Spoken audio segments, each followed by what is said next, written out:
It all began with the painting. My mom is an artist. She has a very creative style, one that often leaves me speechless, but not always in a good way.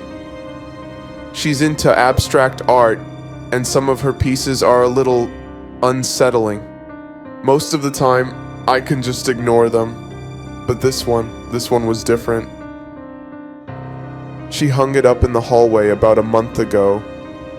It's dark and chaotic, filled with harsh blacks, deep reds, and blurry shapes that shift if you stare at them long enough. At first, it just seemed like another of her weird creations, but I couldn't shake the feeling that it was alive. Every time I walked by, I felt like something in the painting was moving out of the corner of my eye. But whenever I looked directly at it, it was still. At first, I told myself it was nothing, just my imagination. But it kept happening. Every time I passed that hallway, I'd get a chill. Something about that painting just felt wrong. One evening, after I'd spent too long on my phone, I walked down the hallway and glanced at the painting again. This time, I could have sworn it flickered. Not just a trick of the light, but a true glitch. The dark swirls in the painting pulsed and flickered, shifting between shades of black and gray and a strange reddish hue. It wasn't like anything I'd seen before. I turned to look directly at it, and everything stopped. The painting looked perfectly normal, like it always had, but my heart was racing, and I knew I wasn't imagining it. I grabbed my phone. If I could capture it on video, maybe I could prove to myself it wasn't all in my head. "Alright, I'm in the hallway now," I whispered, my voice shaky. "I'm going to turn the camera toward the painting without looking at it directly." I slowly turned the phone, making sure not to look at the painting. For a moment, everything seemed fine. Then I saw it. The colors in the painting flickered again. They twisted like static on a screen. Red, black, gray. They were shifting in a way that made my stomach turn. What the fuck? The moment I looked directly at it, everything stopped. The painting was still. The swirling chaos was frozen in place. I bolted back to my room, hands trembling. I couldn't shake the feeling that something had just watched me, and it wasn't just the painting. The next morning, I tried to convince myself that I had just been tired, that it was all a trick of the light. But when I stepped into the hallway, I felt it again. A deep, unsettling chill. The painting looked normal at first glance, but when I looked closer, I saw it. The jagged shape in the background, something dark, almost like a shadow, was closer to the front of the canvas. It had moved. I don't know how, but it had. I backed away slowly, my heart pounding in my chest. I tried to ignore it, but the feeling of being watched didn't go away. When my mom walked by, I was too afraid to say anything. She just smiled and commented on how much she loved the painting, as usual. That night, I couldn't sleep. The memory of the painting's glitch haunted me. The whispers were getting louder too, like distant voices. I kept hearing something that sounded like growls in the hallway, but when I checked, there was nothing. Just the painting, staring back at me. I couldn't ignore it anymore. I had to see if it was real. Maybe I was just imagining things. So I grabbed my phone again and slowly crept down the hallway. I turned the camera to the painting, careful not to look directly at it. The shadows seemed to stretch longer now, as though they were reaching out. And then, it happened again. The shapes in the painting flickered, warping, distorting. The deep reds bled into a darker, almost black hue, and one of the figures seemed to move. "Let me out!" I froze. I couldn't breathe. The whispers were getting louder, the growls more distinct. I turned to face the painting, but everything stopped as soon as I did. The painting was perfectly still. My heart raced as I quickly turned around and fled back to my room, locking the door behind me. I barely slept that night. Every time I closed my eyes, I saw the painting and the way it glitched and shifted. Something was wrong with it. Something was wrong with me. But what could I do? That night, I decided to go into the hallway again. I had to know, I had to prove to myself that it was just my mind playing tricks. When I stepped into the hallway, I immediately felt it. The air was colder and heavier.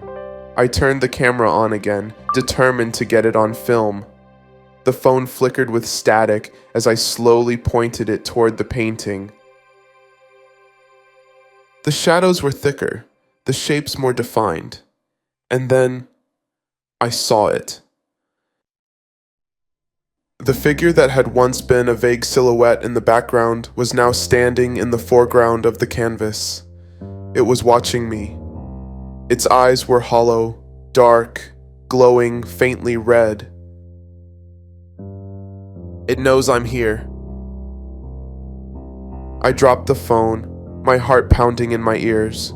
I turned and ran, but it wasn't just the painting anymore. The hallway seemed to close in around me, the air growing thick and suffocating. The whispers were getting louder, the growls sharper. I couldn't stop myself from running, but it felt like the thing was chasing me. I was barely functioning. I hadn't slept. I couldn't eat. All I could think about was that painting.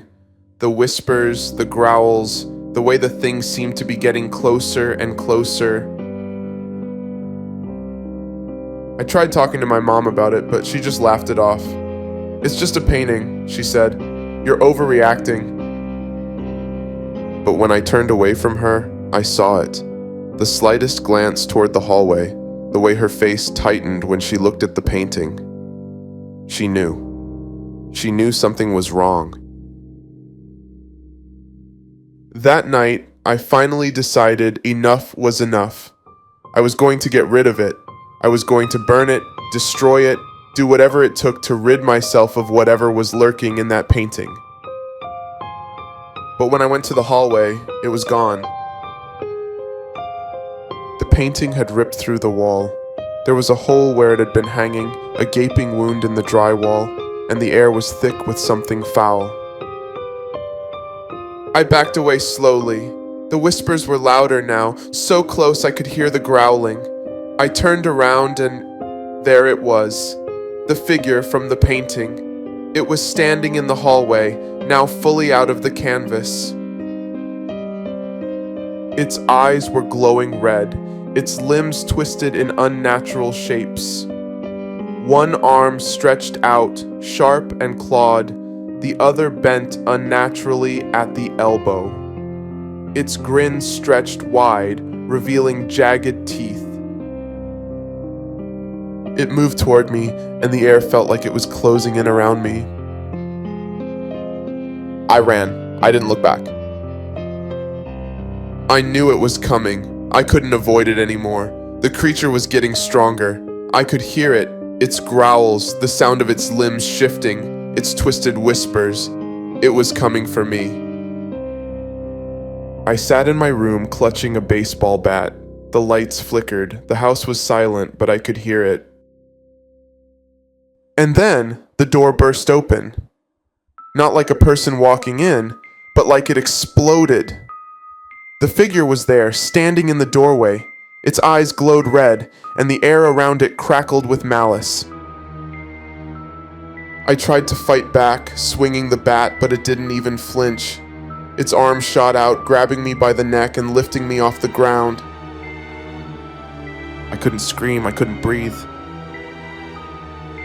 The last thing I saw was the creature's mouth opening wide, its teeth snapping as it bit down. The next morning, my mom woke up to a house in chaos. The front door was wide open, the walls were scratched, and the hallway was destroyed. The painting was gone. There was only a gaping hole in the wall. I was gone. Days passed. The police couldn't find any trace of me. It was like I had disappeared. But then reports started circulating. Strange sightings of a tall, shadowy figure with glowing red eyes. People heard growls and whispers in the dark, and all of them mentioned the painting. The painting was out there now, and whatever it wasn't finished yet. Authorities are investigating a series of strange incidents in local neighborhoods involving a tall, shadowy figure with glowing red eyes. Some witnesses have claimed to see it in their backyards, while others describe hearing growls and whispers coming from paintings. Local police are warning residents to stay indoors after dark, but no one knows where the figure comes from or what it wants. The thing was out, and it was just beginning.